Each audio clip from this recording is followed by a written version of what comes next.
శ్రీమతి రాధాబాయి దేశ్ముఖ్. రాధాబాయి అను ఒక ముసలమ్మ ఉండెను.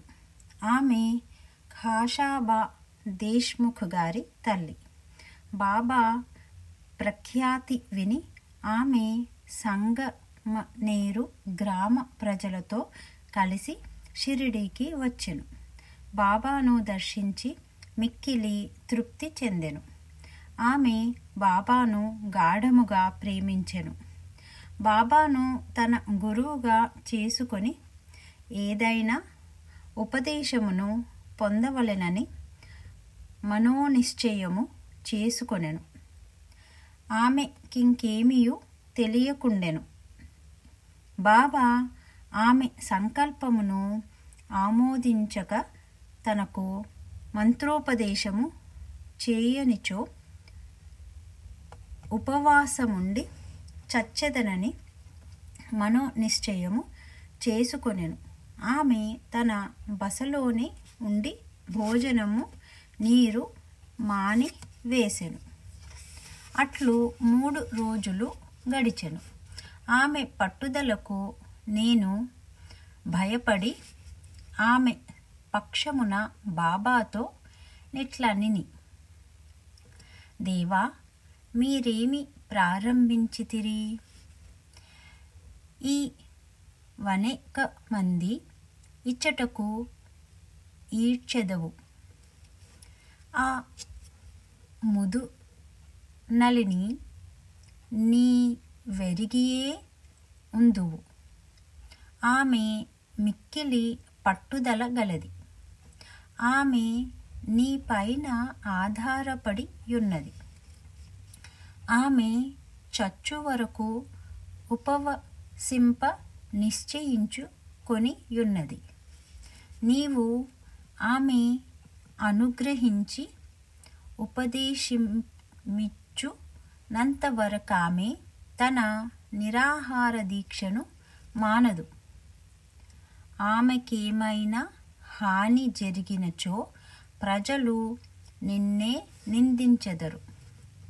నీవు తగిన ఆదేశమివ్వకపోవుటచే ఆమె చచ్చినదని లోకులనెదరు. కాబట్టి ఆమెను కరుణించుము, ఆశీర్వదించుము, ఆమెకు తగిన దారి చూపుము. ఆమె మనోనిశ్చయము చూచి బాబా ఆమెను పిలిచెను. ఈ క్రింది విధముగా బోధించెను.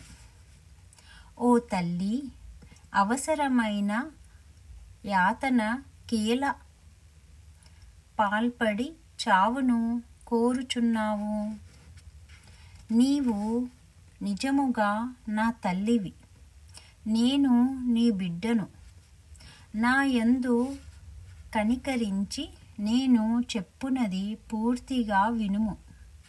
నీకు నా వృత్తాంతమును చెప్పెదను. నీవు దానిని బాగా వినినచో నీకది మేలు చేయును. నాకొక గురువుండెను. వారు గొప్ప యోగీశ్వరులు, మిక్కిలి దయార్థ హృదయులు.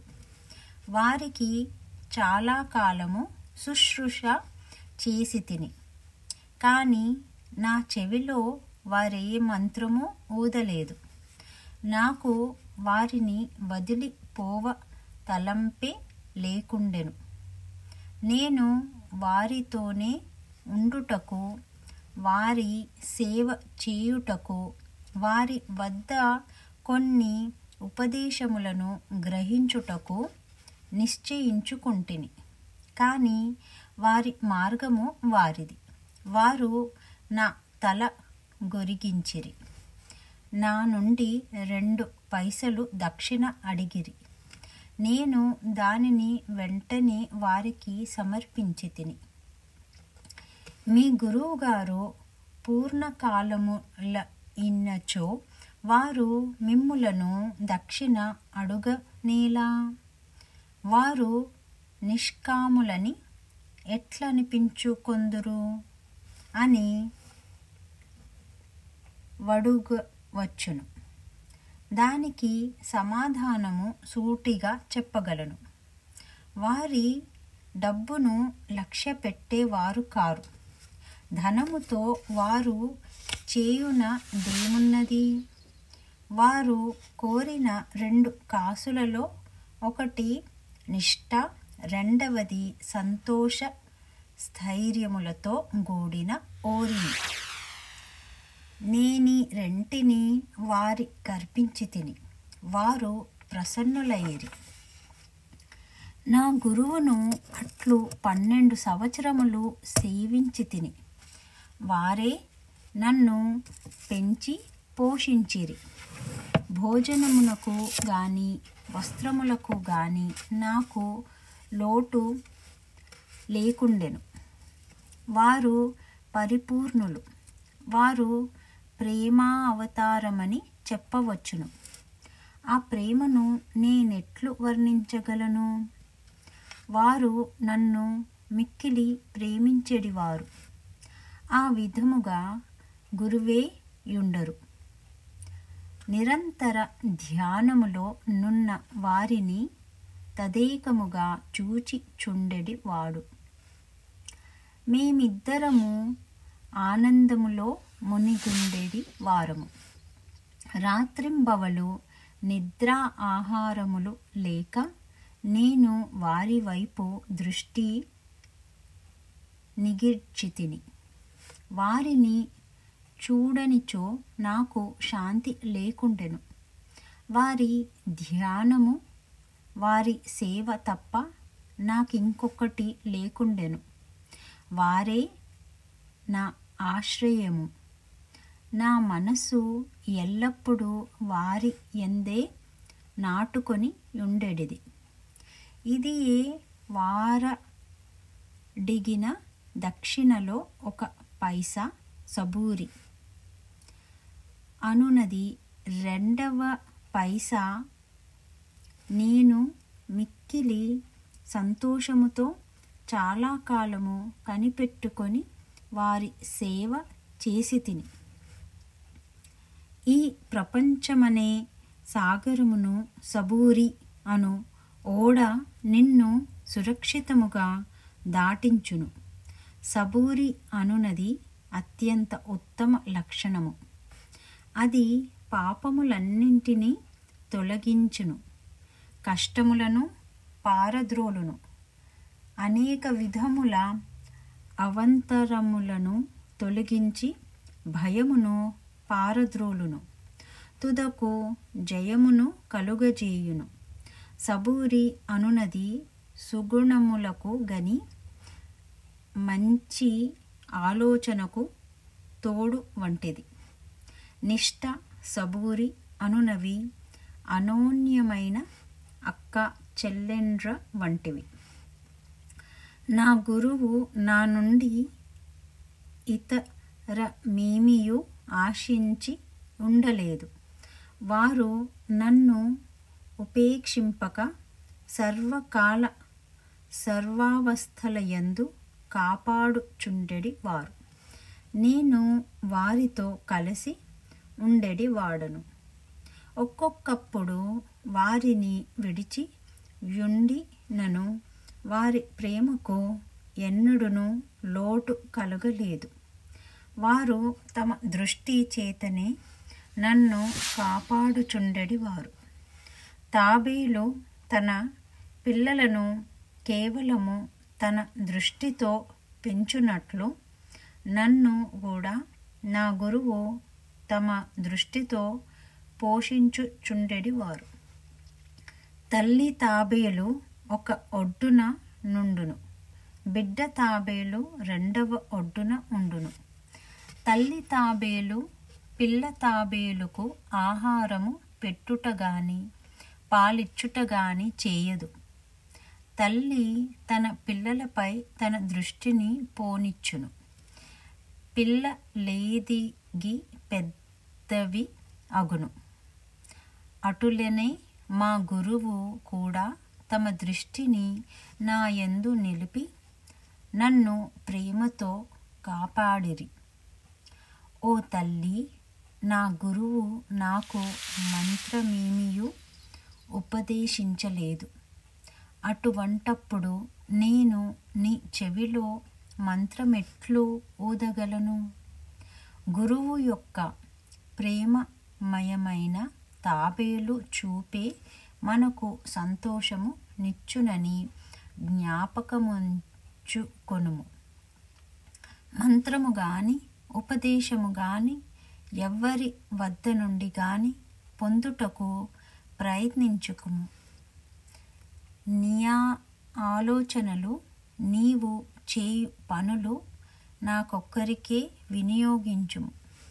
నీవు తప్పక పరమార్థమును పొందెదవు. నా పైన సంపూర్ణ హృదయముతో చూడుము. నేను నీ వైపు అట్లనే చూచెదను. ఈ మసీదులో కూర్చుని నేను నిజమునే చెప్పెదను.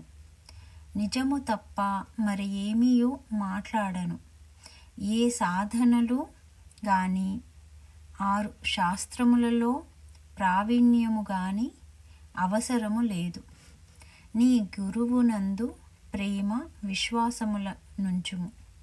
గురువే సర్వమును చేయువాడనియు కర్తయనియు పూర్తిగా నమ్ముము.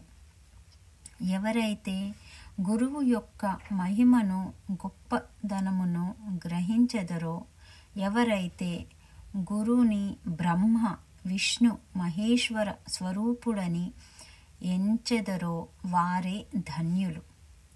ఈ ప్రకారముగా ఉపదేశించి బాబా ఆ ముసలమ్మను ఒప్పించెను.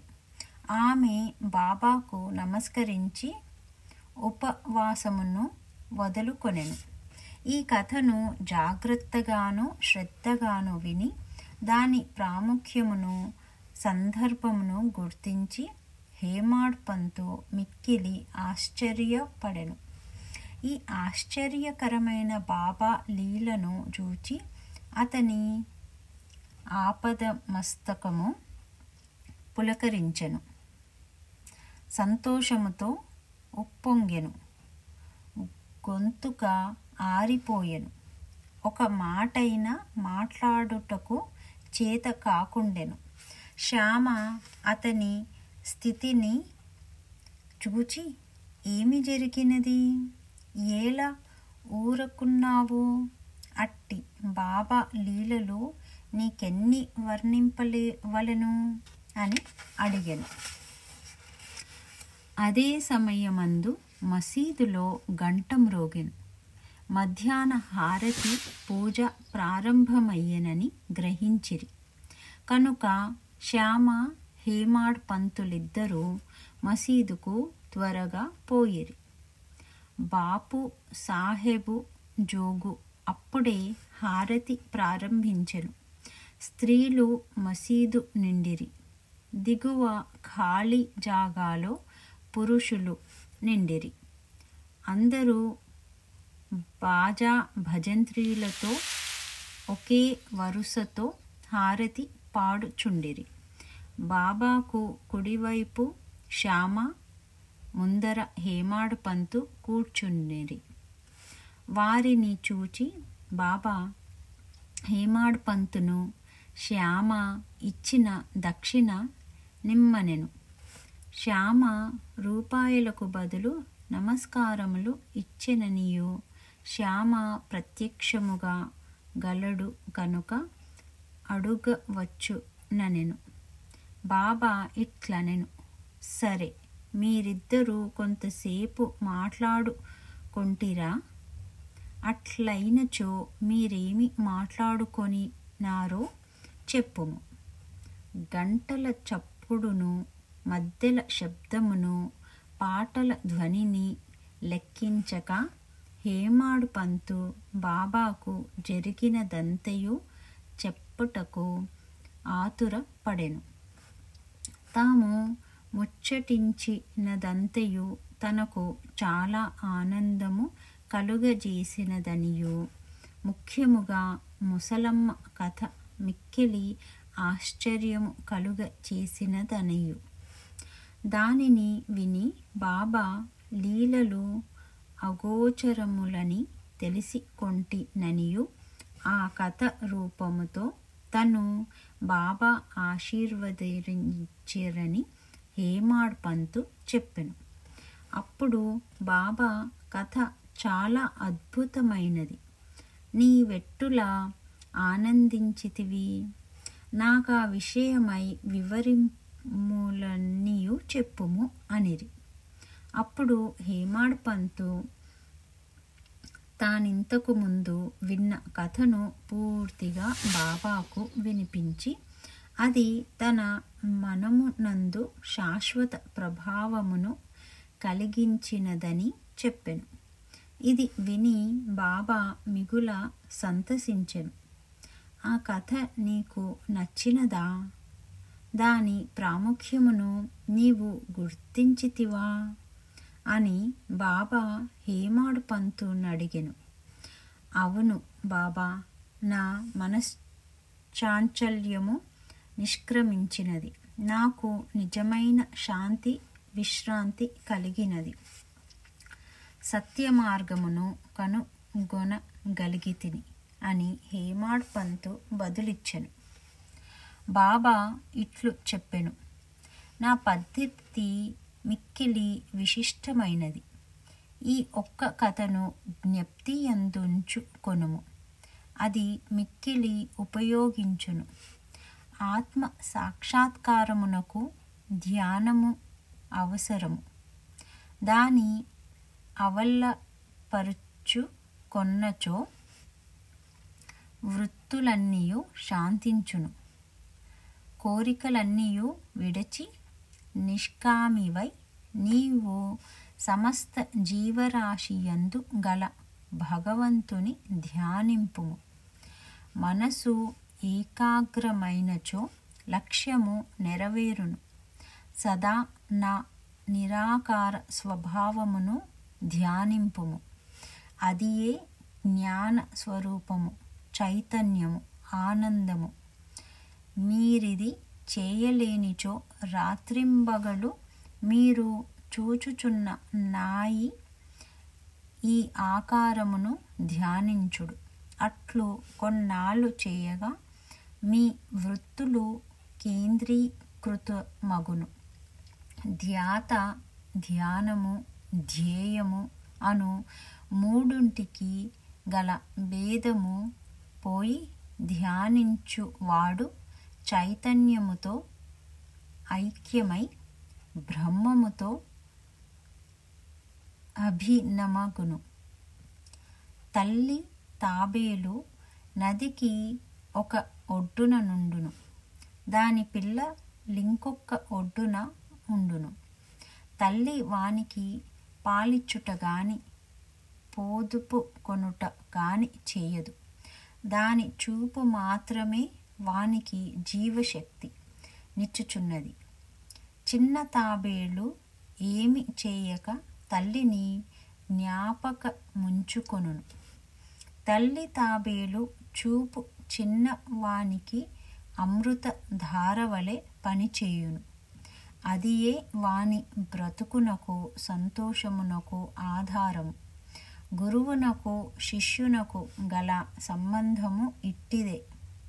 బాబా ఈ మాటలు పూర్తి చేయుసరికి హారతి పూర్తి అయ్యెను. అందరూ శ్రీ సచ్చిదానంద్ సద్గురు సాయినాథ్ మహారాజ్కి జై అని జై జై ధ్వానములు చేసిరి.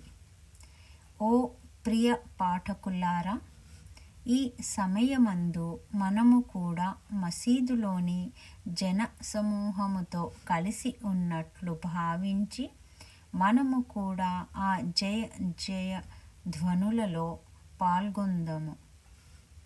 హారతి పూర్తి కాగానే ప్రసాదము నుంచి పంచి పెట్టిరి. బాబాకు నమస్కరించి బాపు సాహెబ్ జోగ్ బాబా చేతిలో కలకంద్ ముక్కను పెట్టెను.